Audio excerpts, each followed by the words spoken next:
Hey guys, I just want to let you know that before the video starts, that this video has nothing to do with the new Nintendo Switch Pro. I had written the script a few weeks ago.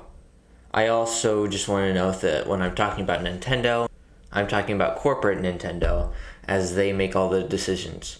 Not the developers or anybody else, as they are the people who work their butts off to bring you these amazing games. Okay? Okay. Now let's get on to the video. It's hard to think where gaming would be without Nintendo.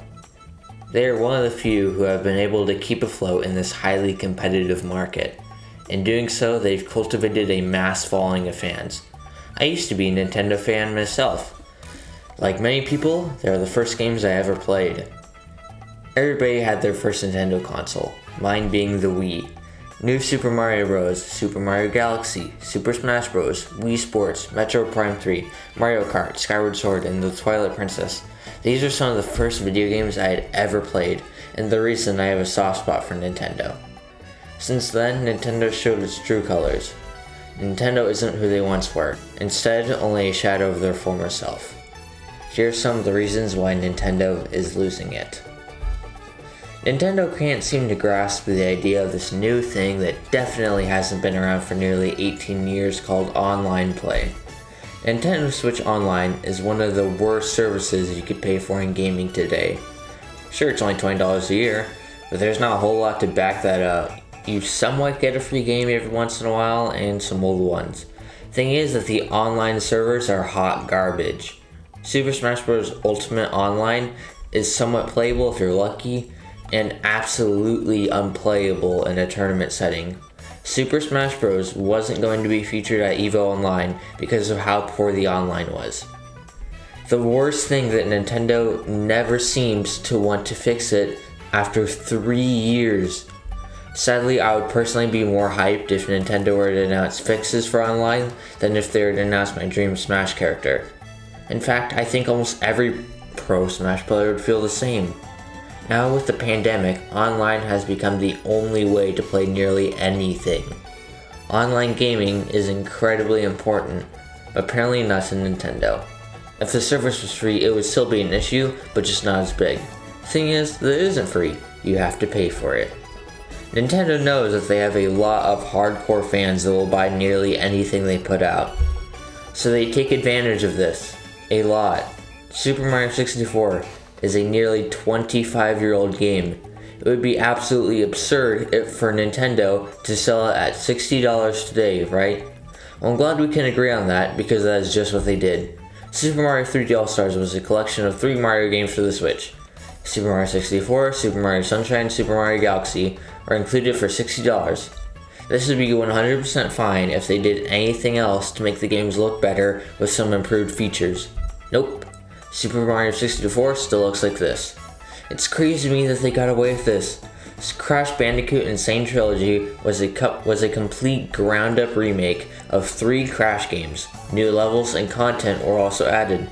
But the best part was it was only $40. Mass Effect Legendary Edition was a remaster of all 3 Mass Effect games and over 40 pieces of DLC for $60. Super Mario 3D All-Stars, 3 10-year-old games ported to Switch for $60 with nothing else of value. Nintendo has been doing this a lot recently. The Legend of Zelda Skyward Sword is being ported to Switch to celebrate Zelda's 35th anniversary. For some reason, they decided this was the game they wanted to celebrate Zelda with. Seriously, apparently being the highest rated game of all time doesn't mean anything. Anyways, the 10-year-old game is being ported to Switch for $60 with nothing else to satisfy the value. The worst part about this is this amiibo. An amiibo is a little $15 figurine that can be scanned by the Switch. Usually it will give you a new skin or a new weapon in a game. Personally, I don't have a problem with this until now. Nintendo decided to make people pay for fast travel in Skyward Sword by forcing you to buy an amiibo to unlock it. The worst part is that this new amiibo is almost double the price of a normal amiibo. Every year it gets worse and worse, but this is the worst it has ever been. The final straw for me was when Nintendo announced that they were selling Super Mario 3D All-Stars for a limited time there was only a 6-month window to get a copy before it was removed from actual online stores. They also did this with the Super Mario Battle Royale game and, wait a second, let me look at my notes. Fire Emblem, Shadow Dragon, and the Blade of Light. Well, that's a mouthful. This was exactly the reason people were saying Mario was going to be executed by Nintendo on the 31st of March, because that's when the 6-month period ends. You're probably wondering why Nintendo would restrict the selling of these games.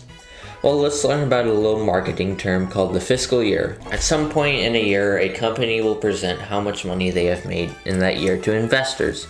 If it shows that they have made a ton of money, then investors will give them more money. Take a wild guess when the end of Nintendo's fiscal year is. Well, right before the 6-month window to buy these games ends. So basically what Nintendo did was to make a huge panic to go out and buy their game, to push up sales numbers before the end of the year. If you don't get a copy then, well, don't worry, scummy scalpers reselling the game for nearly $1,500 have your back. Nintendo seems to be very touchy when it comes to their past too. You'd think people who have pioneered gaming would like to remember their past. Instead, Nintendo seems to want to forget it. Look, I'll give them credit. If you have a Nintendo Switch Online, you can access old NES and SNES games with some well-added features. But they shut down emulators, fan projects, and mods like crazy.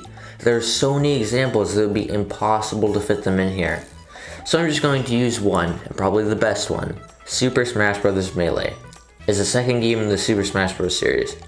Despite being 20 years old and only ever released on the GameCube, it is still played competitively today. The Melee community has gone through a ton of stuff. Almost all of it has been because of Nintendo. Nobody knows why, but Nintendo hates the Melee community. Their tournaments are constantly shut down by Nintendo. The most recently was when there was going to be an online tournament using a mod called Slippy. Slippy lets people play Melee online. Understandably, the tournament was going to use this since there is a pandemic going around. Nintendo decided to shut down the tournament, saying it was an illegal mod, which it was not. Remember #FreeMelee, which was going around a little while ago? This was why. The reason Nintendo can do all of this is because they have no competition. Let's be real, Xbox and PlayStation aren't competitors to Nintendo, and they have made sure of that. The majority of people either have an Xbox or PlayStation and a Nintendo Switch. This means Nintendo can do whatever they want. If Sony were to charge $60 for a port of Uncharted 1 with nothing added to it, Xbox would benefit from it, since Sony gets bad PR. Nintendo has no other competitors, so they will get lazy and release old games for $60. I would put Nintendo up there with studios that have fallen from grace. Studios like Bethesda, CD Projekt Red, and Ubisoft. They are slowly losing my trust in how they treat their IPs. Yes, they have put out some amazing games recently, but one day they're going to have a Fallout 76 level mess up and people are going to see how bad they are. In the end, we'll just have to wait and see.